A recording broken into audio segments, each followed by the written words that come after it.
I am PK sir, and today I am going to upload the video lessons from the chapter Bhakti Sufi Traditions part 4. Okay,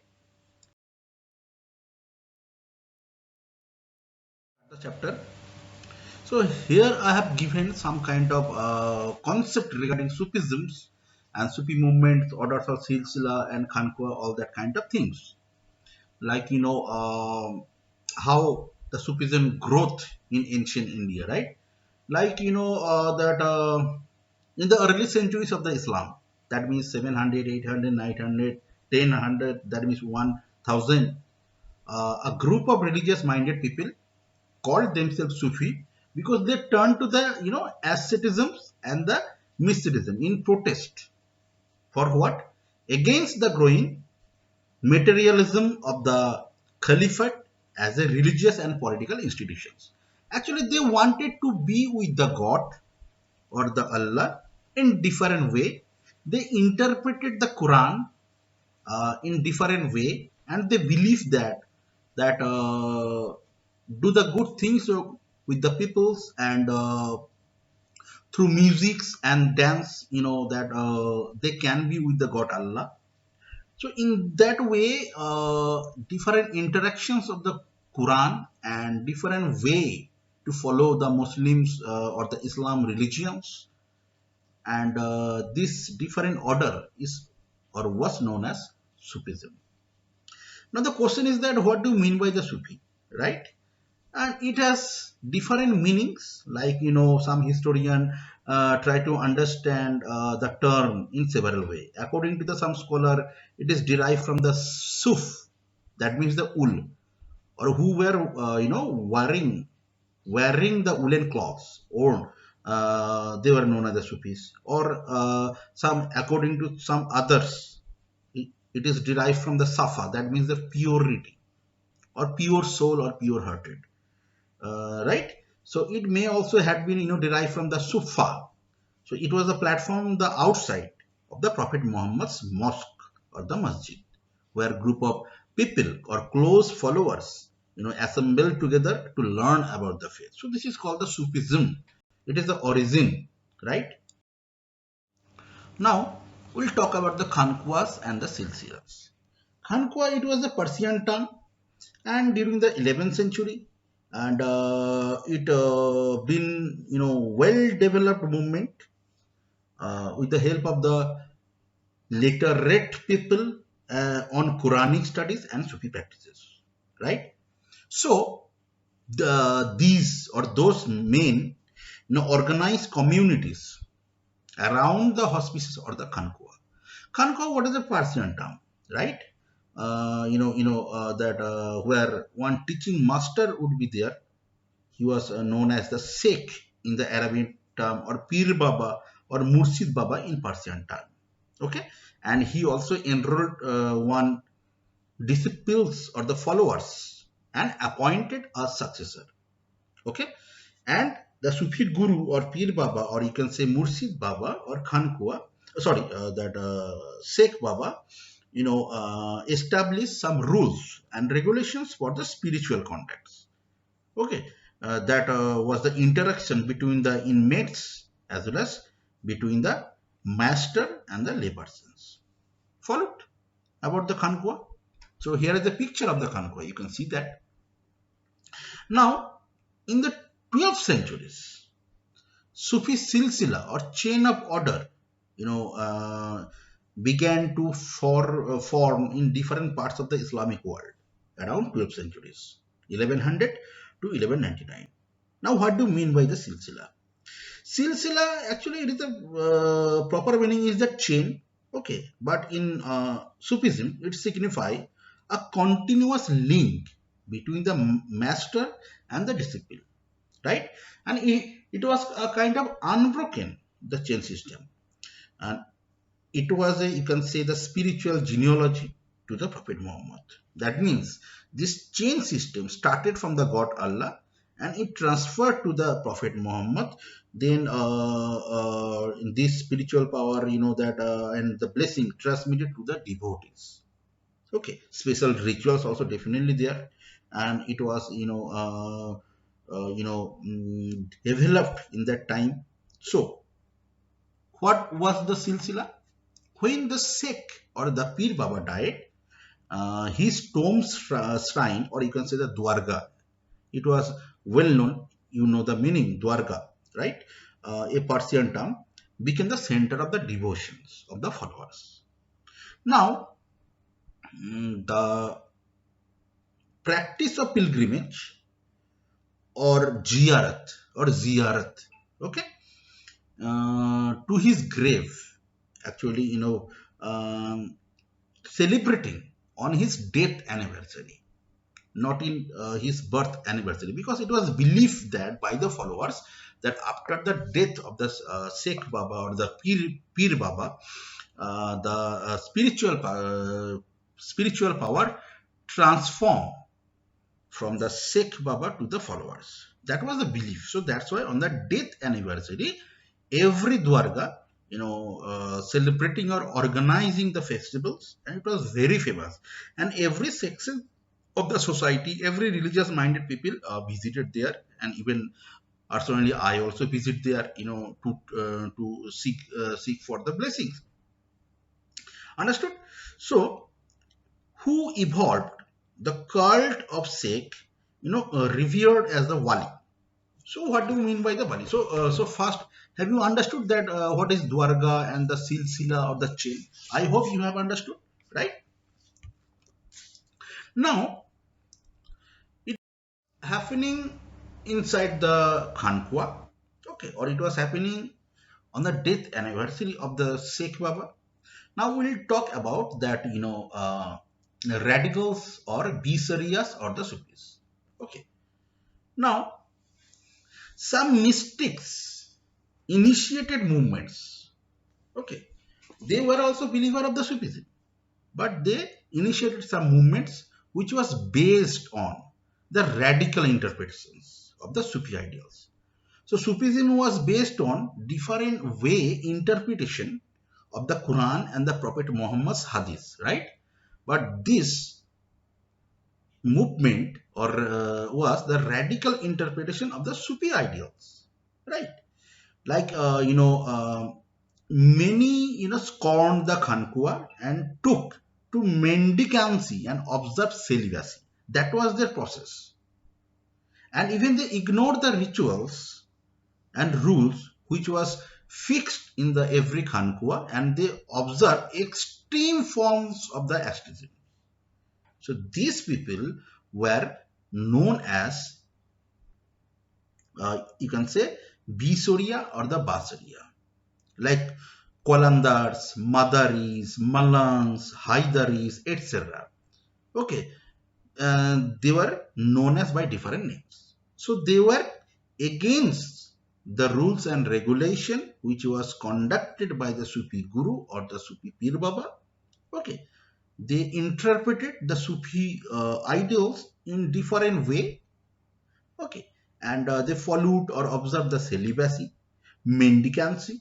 Okay, so that's why they were known as by their different names. Now, because of their defiance of the Sharia means, as you all know, that the literate Muslim persons written rules and regulation of the Islam religion. So that is called the Sharias. So that means who were against the Sufi rules and regulation, they deliberated defiance of the Sharias. Okay. So they were often referred to known as the B-Sharia. Okay. And their opponent was known as the Basaria. So it was a two-part. They were both, B-Sharia and Basaria were against the Sufi rule. Okay. So in this way, different differences, different divisions we have seen. Understood? Now, so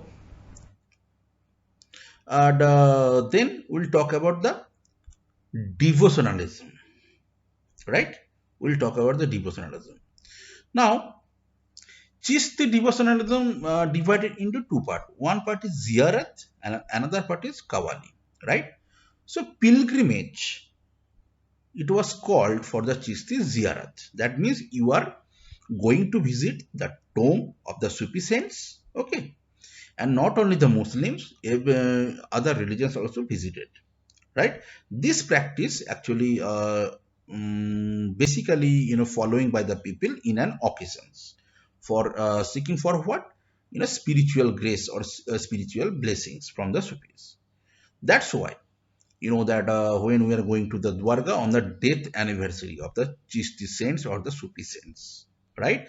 Like the earliest textual sources or references for the Khwaja Moinuddin Chishti's Dwarga, it was the date was 14th century, and it was very popular, and definitely Muhammad bin Tughlaq also visited the Sheikh, Moinuddin Chishti's Dwarga, and he made the early constructions of the house of the tomb. Okay, he was founded. Even Sultan Ghiyasuddin Khilji also founded. Even that in the 16th century, this shrine became very popular. In fact, for the spiritual seeking, Akbar also visited at least for 14 times. He offering different kind of donations. He offering different kind of gifts, like and he maintained the tradition until 1580. And in the for example in the 1568 he offer a huge cauldron to facilitate for the cooking. That means the large pan, right? He also had a masjid and constructed within the compound of the Dwarka. So that in that way, it was became very famous, and it was known as the ziyarat. Second is definitely the kawals. So it was a part of the ziyaras because Sufi followers use the music and the dances, including mystical chantings, and they performed. In this way, they performed, and trained musicians were or are available during that time. And these trained musicians were known as the kawals, and which sings songs they are singing. This is known as the kawali, right? And definitely Sufis always remember God either by reciting reciting the zikr. That means the divine name. They are reciting the divine name. It was known as the zikr, or through sama. Sama means you can say that the songs. Okay. So it was the two part for the Chishti devotionalism. Understood? Now let me we'll talk about the Amir Khusro and the Qawwals. Amir Khusro was a great poet and musician also, and he also the head disciples you can say Sheikh Nizamuddin Auliya. And this Amir Khusro gave a unique form for the Chishti Sama. That means a song. Okay, and from that time it was known as the Qawwals and the Qawwali. Understood? Now languages and the communications. Now not only the sama or the song adopted by the Chistis from the local languages, like in the Delhi, Chisti Silsila converts in Hindavi languages. Okay, it was the languages of the people, like Baba Farid composed different verses in local languages, and they adopted from different kind of verses from the Guru Granth Sahib. Okay, or they written long poems. Okay, to express their divinity love. Okay, and like the Prem Akhan Padmavat, it was composed by the Malik Muhammad Jaisi, and we know that it was a romance of Padmini and Ratan Sen, the king of Chittor. Okay, so that kind of symbols of the Sufi's journey to the divinity.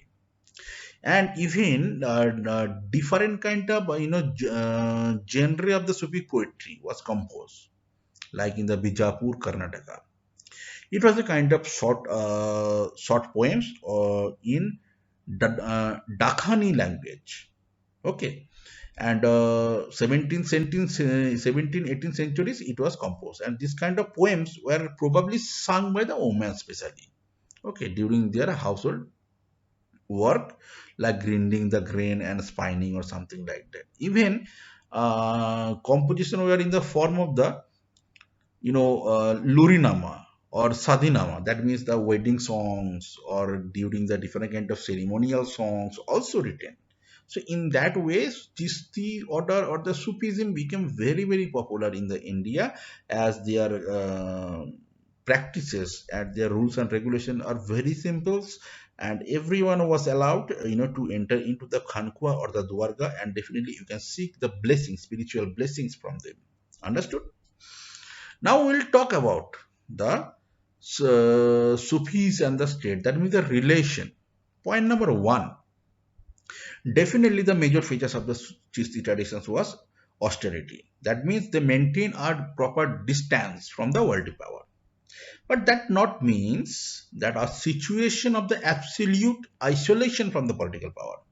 Sufi accepted different kind of grants and donations from the political elites. Definitely, like the Sultan, they set up the charitable trust or for the hospices, and definitely granted tax-free land. Point number two, Chisti's guru accepted donations in cash, okay, because they prefer to use the fully and immediate requirement like food, clothes, living quarters, or different kind of ritual necessities. So that's why they accepted the donation in cash, right?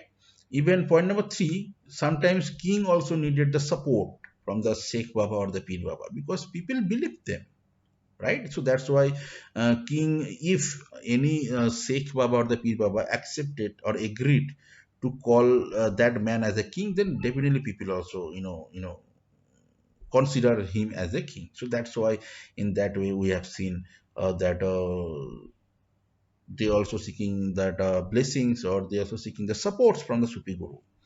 Point number three, definitely it was believed that Auliya group of the Sufi Silsila, could interest with God and in order to improve the material and spiritual condition of the ordinary human beings.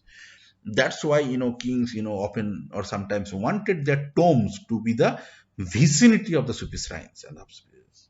Point number five, there were definitely conflicts also. Sometimes we have seen between the sultans and the Sufis.